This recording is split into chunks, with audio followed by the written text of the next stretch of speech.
Is the housing crisis truly an issue of supply and demand? Inspired by the work of Christy Belcourt, I wanted to use my own art as a form of activism. I believe that art is an underutilized tool in education. An issue I have with post-secondary education, particularly in a university setting, is that students tend to discuss their education and exercise their critical thinking skills around other higher educated people. I feel this limits the accessibility of knowledge.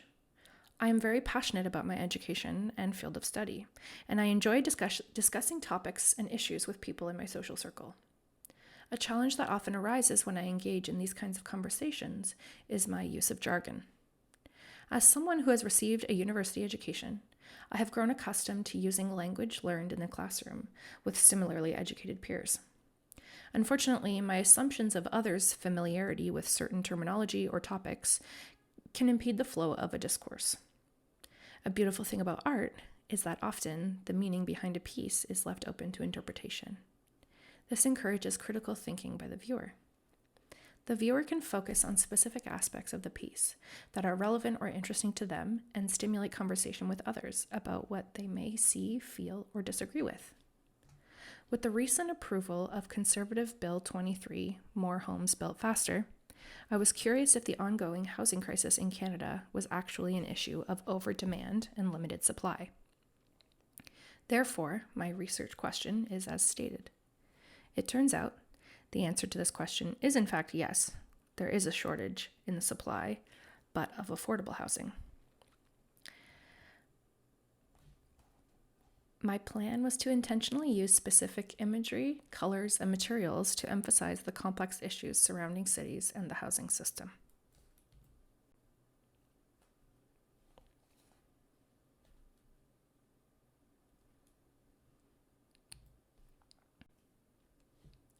Immediately, your eyes are drawn to the sign at the top, which reads, "Supply is not the problem."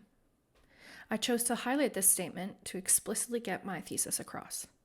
As you scan the rest of the piece, you then analyze the individual signs on the different buildings.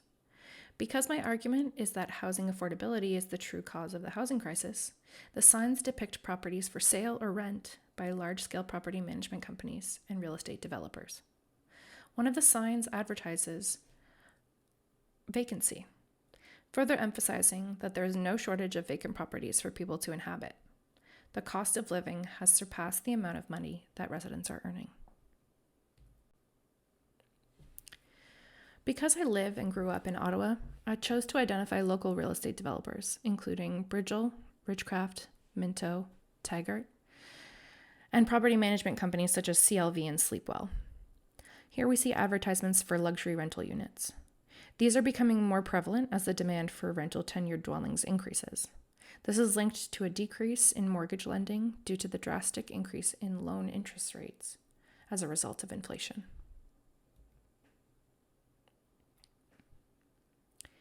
In addition to the luxury rental market, these properties are purchased by large-scale real estate investment speculators, like InterRent Real Estate Investment Trust, REIT, which owns CLV Group.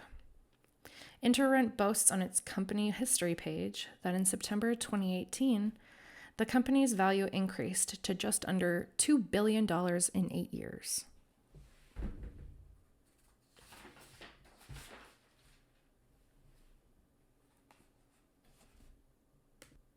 According to macrotrends.net, InterRent Real Estate Investment Trust's current net worth as of April 13th, 2023 is $1.37 billion. Seen in the bottom right-hand corner, the sign that reads, "Sold $100K over asking," is to draw emphasis to the bidding wars that have occurred over the last 3 years, particularly during the pandemic, over property sales in the current housing market. Ottawa is currently considered to be a seller's market.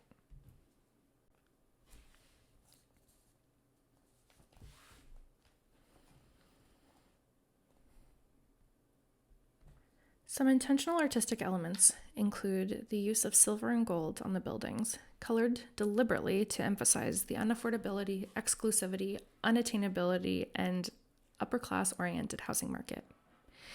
The inclusion of personal vehicles is added to make subtle reference to the car-oriented cities and dependency on private transportation.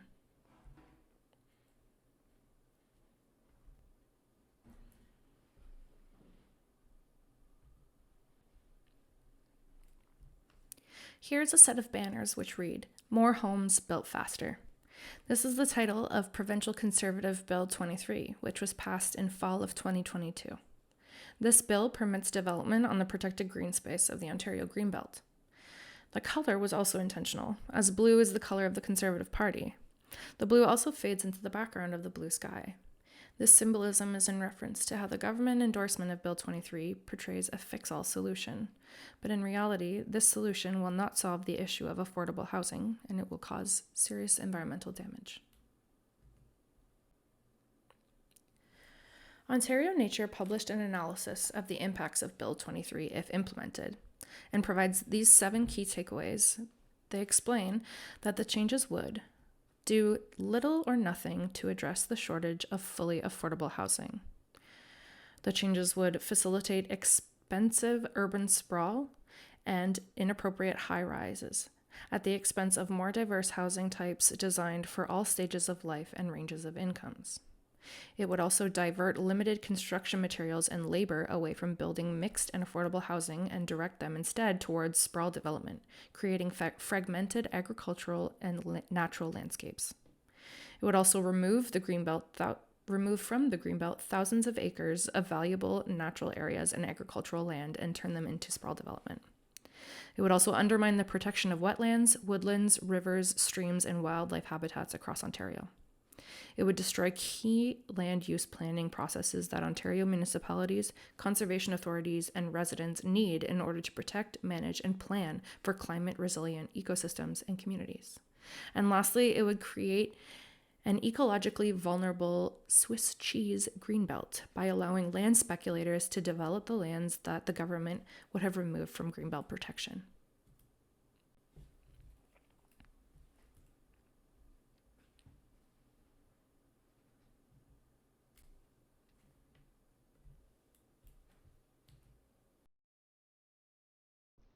In the last decade, there has been greater demand for 15-minute walkable neighborhoods.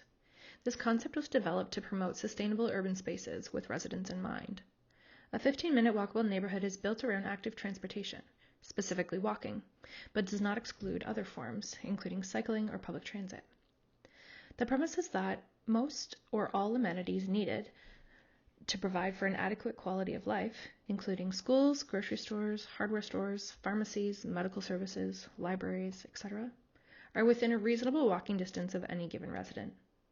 This form of urban planning reduces the dependency of private vehicle usage, in turn reducing greenhouse gas emissions, and stimulates the local economy by encouraging commerce at locally run, and ideally locally owned, businesses. The 15-minute neighborhood also encourages a variety of housing forms, with my emphasis being on mixed-use buildings, with commercial space at the street level and residential space on the upper levels of the building. The second sign in this image is reference to the need for sustainable, accessible, and affordable public housing. The current housing market is focused on the construction of new homes, which contributes to gentrification, displacement, and urban sprawl. I want to highlight the importance of retrofitting existing properties, ideally at the cost of the state, which will lead as an example for alternative forms of housing.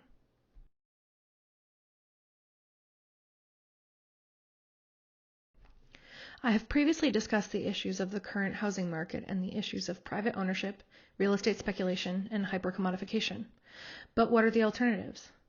I wanted to include references to alternative forms of housing tenure, such as rent-to-own, rent geared to income, cooperatives, and co-housing models. These forms of housing tenure are less common, especially in North America. Our neoliberal capitalist society has instilled in us the need to own our own homes.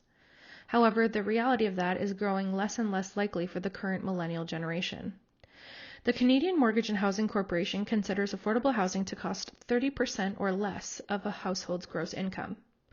Housing models such as rent geared to income, which are normally public or nonprofit owned and run, adjust the cost of living to meet the standard of affordable housing. For example, the cost of rent for 2 different units in the same building may not be the same. It is dependent on how much the residents of each unit make before tax. Therefore, if one unit's total household income is $2,000 a month, their rent would be $600 a month. To put that into perspective, The current average rent in Ottawa is just under $2,000 a month.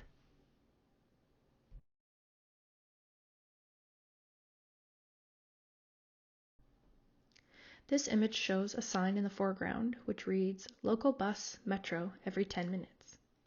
This element is used to promote discussion around the need for and benefits of reliable and accessible public transportation. There is a serious need for affordable and dependable transit in many cities, including Ottawa. The City of Ottawa has discussed issues of low ridership on public transit and plan to solve that problem by increasing fares to compensate for the loss of revenue. This will not solve the problem of ridership. In fact, it will likely perpetuate the issue of low ridership, as Ottawa already has one of the highest public transit fares in North America. Ottawa has attempted to improve their public transit system by introducing a light rail train, which aimed to reduce commute times and increase frequency of service. If you are a resident of Ottawa, you are familiar with the failures of this effort. Between serious delays in construction, faulty parts, and continuous derailment issues, Ottawa's LRT has yet to solve any of the city's transit struggles. This final piece, which is my personal favorite, was inspired by Jane Jacobs' Sidewalk Ballet. In Jane Jacobs' 1961 book, Death and Life of Great American Cities, she references her daily experience of the Sidewalk Ballet. This refers to the intricate dance that occurs every day on a busy city sidewalk. It includes the intermingling of business people rushing on their way to work, among local vendors interacting with clientele and passersby. It incorporates the hustle and bustle of students of all ages en route to school. Jacobs explains that this daily production is one of the things that gives life to a city. The seemingly insignificant interactions that occur, often briefly, between residents. This sidewalk ballet creates a sense of community and mutual respect among neighbors. Urban life is a delicate ecosystem, immediately impacted by any disruption to any part of that system. This ecosystem also has a way of adapting, surviving, and maintaining a state of equilibrium. Although I did not include any depiction of people in my piece, I still feel that this image puts across the importance of community support and well-being. Here we see all three pieces together. The first scene is made to represent the current state of the housing system, which has led to the current housing crisis, financialization and hypercommodification of the housing market. The second scene depicts the state proposed solution, developing the Greenbelt to increase the supply of housing. The third scene portrays what my ideal city would look like, a variety of housing tenure options, including rental, communal, or cooperative ownership, and publicly funded.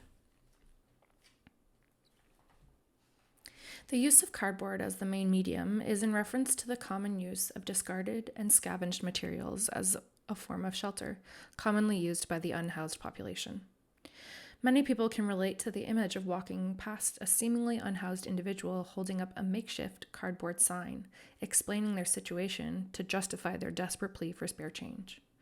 On a regular basis, I walk by piles of cardboard, newspaper, and discarded bedding, which is haphazardly arranged to use as shelter. I wanted to use a material that is made to be discarded as the primary material of this art piece to accentuate the fragility of our current housing market and need for a better system.